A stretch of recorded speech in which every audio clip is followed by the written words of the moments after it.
currently nominated for Best Documentary Feature, and we're finally getting to it after Christy's been writing me about it for months. It's Fire of Love. I'm so annoying. I ask for so little. I want to talk about this awesome documentary about this married French volcano couple. That's all I want. This is Katia, and this is Maurice.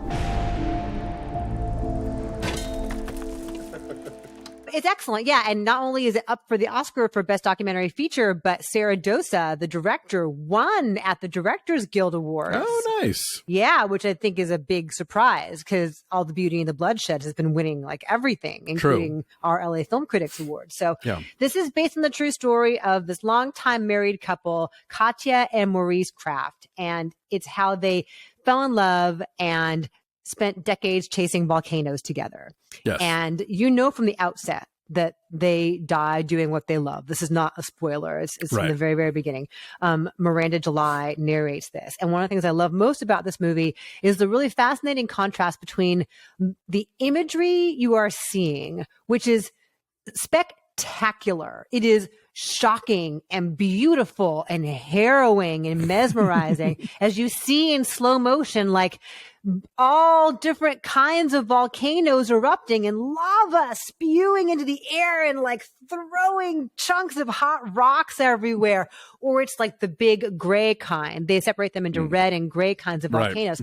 The gray kind, like Mount St. Helens, is like just deadly, so powerful, just pure ash and violence.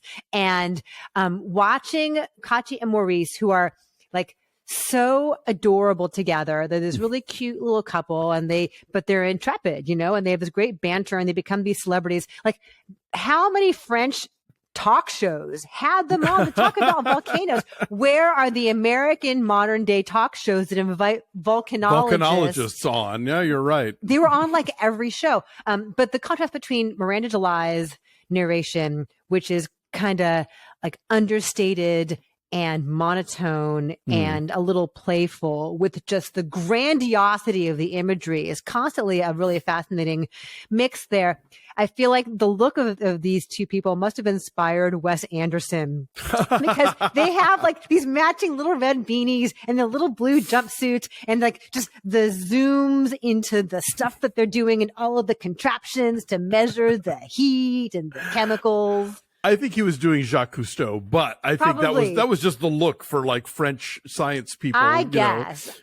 Trotting the globe. Yeah. So Maurice also like shot a lot of footage and would edit these films, and that's how they would make money to go and do their next project. They make these movies about what's happening, and then eventually they turned their focus toward like prevention and toward protecting people, not merely studying the volcanoes, but like trying to actively help places learn what to look for and when to evacuate. Right. And so to watch that evolution is kind of fascinating as they take this passion and the sense of purpose and they apply it in different directions. I really love this. I was constantly mesmerized by it and surprised, and I laughed, and it's just gorgeous to look at. I love the score. It's just a really cool movie. It is a love story first and foremost, and I think that's what makes it so unique, because you know you hear it's about volcanologists, and of course you're expecting all the great lava footage, and you get it. You get plenty of it. These two were shooting amazing stuff around the world, but yeah, it really is about the two of them and how they found somebody else who shared their obsession and how they were sort of collectively able to pursue that obsession and as you're right, and then to sort of move it outwards to kind of apply it in a way that would be of benefit to mankind, not just in a purely sort of scientific, like chemical breakdown and, you know, kind of way, but like, no, these are the warning signs. You got to get these people out of here. You know, that there's a tragic incident, you know, in South America where their warnings were not heeded. And so like, they're like, no, really, this is important. And they use the footage that they have in a way to sort of like, you know, get governments to take this stuff more seriously and understand just how powerful and how damaging these things can be. I love the Miranda July narration. I was worried going in that she was going to be doing the kitten voice from the future, but no, she does not. Yeah, this is a real surprise. And I think that if you're expecting just another sort of like nature doc or biopic about these scientists, like, no, it really is first and foremost this romance, and I think that's what kind of carries it through and gives it a real power that otherwise it might not have. Right. They say that they fall in love quickly. Like the story varies as to how they first met, but once they meet, they never leave each other. Yeah. I love the phrasing of that. Like it's so simple, but it's such a powerful image. Like they meet and they walk out of this cafe in the rain and they never leave each other.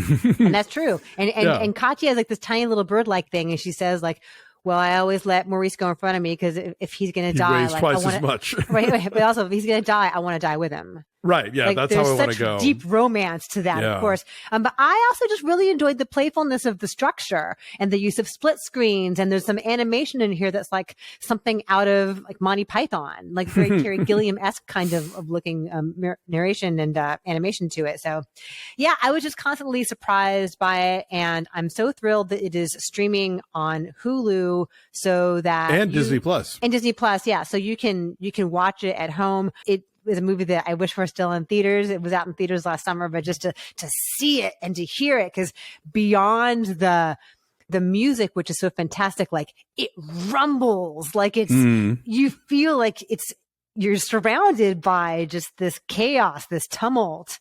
And yeah, it's not didactic at all. It's not like boring, dry scientific stuff. They take stuff that could be potentially very dry and they make it fascinating. So, and they really salute like how Maurice would shoot this stuff. And he would always say, oh, I'm not a filmmaker. I just, documenting. But then they would like show you these shots that he would do. Like, no, this guy knew what he was doing. He knew how to make this exciting. The score, by the way, is by Nicolas Godin. Thank you. Yeah, no, it's fantastic. It's very dramatic. So I'm saying 9.5. This was on my top 10 list last year. Nice. I said 9. And yeah, if I'd seen it in time, it certainly, I think, would have been up there. But yeah, it's terrific. And, it is, like you said, currently streaming on Hulu and Disney Plus. Check it out.